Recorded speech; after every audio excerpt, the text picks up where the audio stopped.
morning, ma'am. And you are looking younger and younger day by day.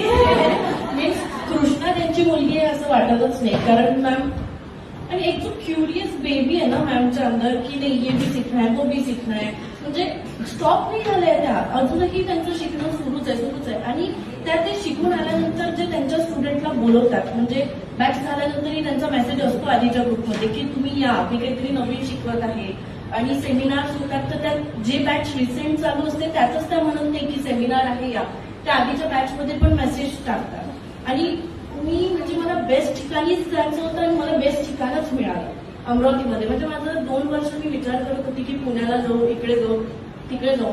त्याच्यानंतर मग मी म्हटलं की नाही, आपण बेस अमरावतीमध्ये कोणी तर असेल की चांगलं शिकवते. मग मी सर्च केलं, एक वाईब असते की नाही, मी नेटवरच सर्च केलं. त्याच्यानंतर मॅमचं मी म्हटलं की चला आपण मॅमकडे जाऊन पाहू.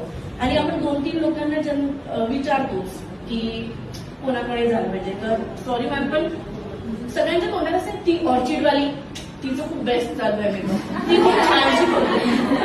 तर की चला ठीक आहे. मग मी मॅम जवळ आली, मी त्यांना आधी फोन केला, मग आली. त्याच्यानंतर तुम्ही एकदम की नाही मॅम जवळच करायचं. आणि सगळ्यात मेन काय असतं ना की फाउंडेशन फिक्स होणं. फाउंडेशन म्हणजे ते जर आपला बेस फिक्स असला ना, बेस आपला बरोबर असला ना, तर पुढच्या पायऱ्या आपण आपोआप चढू शकतो.